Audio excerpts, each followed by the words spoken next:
hablar con él y confesarle aquel pecado. Pero en esto, aquí hermanos, lo que quiero decir es que bíblicamente este salmo habla de confesar nuestros pecados a Dios. Amén. Amén, gloria a Dios. Porque una vez que lo hagamos, vamos a ver sanidad, gozo y paz en nuestras vidas. ¿Cierto?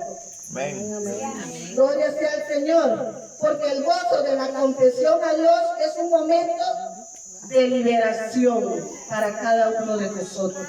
O sea que cuando no confesamos nuestros pecados a Dios, estamos más atados ¿qué podemos decir? Estamos muy atados, hermanos. Tenemos, dice la palabra, que confesar para sentirnos libres. Los primeros 2 versículos dice: bienaventurado aquel cuya transgresión ha sido perdonada y cubierto sus pecados. Bienaventurado el hombre que Jehová no culpa de iniquidad, en cuyo espíritu no hay engaño. David entendía y él sabía, hermano, muy bien lo que era ser una persona perdonada por Dios. Ya conocemos, hermanos, los delitos y pecados de David. Todos conocen esa historia de David. Y él quería ser perdonado, dice, por Dios. Y por eso él decía esta exclamación al inicio de este salmo. Esos 2 versículos que yo leí. Porque él sabía de lo que estaba hablando. David sabía de lo que él estaba hablando. Pues porque ya él sabía lo que él había hecho. Pero David también sabía cómo se sentía estar, dice, cargado con un pecado no confesado. Y eso lo sabemos, hermanos, por lo que dice en los siguientes 2 versículos. Dice: mientras callé, se envejecieron mis huesos en mi gemir todo el día, porque de día y de noche se agravó sobre mí tu mano. Aleluya. Se volvió mi ardor en sequedad de verano. Eso es el 3 y el 4. Amén. Amén, amén. David cuando dice, mientras callé, él está hablando que mientras él no confesara sus pecados a Dios, su organismo dice que sufría. Su organismo tenía dolor. Es lo que él trata de decir. Y eso es lo que nos pasa a nosotros, hermanos, cuando nosotros no confesamos nuestros pecados. Cuando nosotros, hermanos, en nuestra vida espiritual no estamos bien, eso nos afecta a cada uno de nosotros. Nos afecta, hermanos, en el ámbito de nuestra vida. Por eso lo que David está hablando aquí, hermanos, es que dice que tiene mucho sentido para mí lo que él está hablando. Está diciendo que mientras no confesaron mi pecado, mis huesos se envejecieron todo el día. Se quejaba. Yo imagino que decía, ay, me duele por aquí, me duele por allá. Él sentía ese cansancio espiritual en su cuerpo. Porque dice, mis huesos estaban cansados.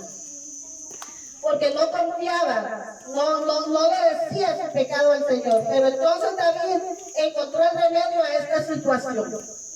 David encontró el remedio a esta situación, hermanos. Amén. Amén, amén. ¿Cuánto le dan un aplauso al Señor? Gloria sea al Señor. El remedio que David encontró a su situación de tener su organismo en dolor, quejándose día y noche, Fíjense lo que dice el versículo 5, hermanos. El versículo 5 dice, mi pecado te declararé y no encubriré mi iniquidad. Dije, confesaré mis transgresiones a Jehová y tú perdonaste la maldad de mi pecado. Amén. Amén, amén. Gloria sea al Señor. Es por eso que en el versículo 3, donde David dice, hermanos, mientras callé, decía en el versículo 3, está hablando de no confesar su pecado, porque en aquel versículo 5 vemos que ya él encontró la solución. Vemos que él dice, te confesaré mis pecados. Él decidió, hermanos, ya no callar. ¿Cuántos de nosotros muchas veces cometemos pecado, hermanos, y lo que hacemos es callar? Y aquello, hermanos, dentro de nosotros se va convirtiendo en una raíz que cada vez que pasa el tiempo vamos a tener que ir mintiendo más y más y más por no haber hablado desde un principio aquel pecado que nosotros cometimos o aquella equivocación. Amén. Ya David llegó a un punto en que ella no soportaba, dice, ese pecado. Por eso llegó en un momento en que él tomó una decisión y dijo, tengo que confesar este pecado. Tengo que confesar este pecado, ya no puedo ocultarlo más mi maldad. Aquí es donde está el gozo de la confesión. El gozo de la confesión. Dios perdona cuando uno reconoce su rebeldía y toma la decisión de confesarle a Dios su pecado. Tenemos, hermanos, certeza de que Dios perdona. Tenemos la certeza de que Dios perdona. Este es el punto central de este salmo. Es el punto central, hermano, que cuando uno confiesa nuestros pecados, el Señor sabe perdonar. Dios nos perdona. Increíblemente tenemos un Dios perdonador. Un Dios que solo está esperando que cada uno le digamos, Señor, mira, perdóname. Cuando Adán y Eva pecaron, hermanos, dice que ellos se escondieron. Y Dios mismo les dice, ¿qué hicieron? ¿Qué hiciste? Ya Dios sabía lo que ellos habían hecho.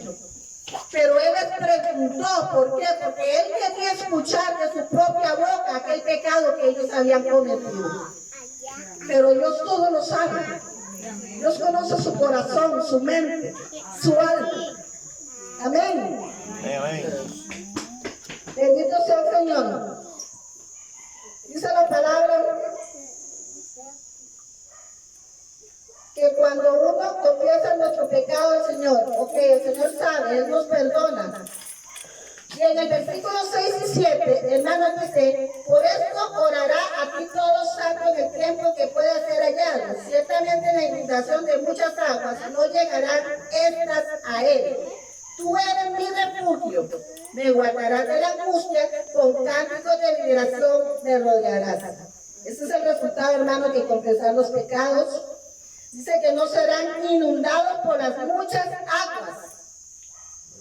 Él nos guardará. Y luego David exclama, tú eres mi refugio, tú me libres de mis angustias, tú me rodeas con tus cánticos de libertad. Él está diciendo aquí, hermanos, que los que pedimos perdón encontramos refugio en las manos del Señor. Él no nos deja solos. Pero tenemos, hermanos, que tomar una decisión. Amén. Amén, amén. Otro punto muy importante es que cuando confesamos nuestros pecados, no solamente recibimos el perdón de Dios, sino que también recibimos dirección. También recibimos la dirección del Señor, hermano, de parte de Dios. Miren lo que dice el 8 y el 9. Dice, te haré entender y te enseñaré el camino en que sabes andar. Sobre ti fijaré mis ojos, no seáis como el caballo o como el mulo sin entendimiento, que han de ser sujetados con cabestro y con freno, porque si no, no se acercan a ti. Aleluya. Por eso el Señor nos tiene que andar siempre con mecate corto, para que podamos acercarnos a Él. Porque cuando Él nos suelta el mecate, dice que no nos vamos a acercar a Él. Somos como el caballo y el mulo. Dice, tenemos que andar con frenos para que el Señor nos esté refrenando en nuestras vidas. Esto estamos hablando en respuesta a la confesión de David. Imagínate, hermano, Dios hablando directamente con David. Directamente aquí, en el 8, Dios habla con David. Te haré entender y te enseñaré el camino en que debes andar. Dios nos muestra el camino en que debemos andar. Tomamos nuestra decisión. Si quieres andar en el camino ancho o en el camino angosto. Dios es un caballero, Él no quiere nada fuerte, hermano. Dejó dos puertas, la estrecha y la angosta y la angosta, la estrecha y la ancha, ¿verdad? Y tenemos que decidir.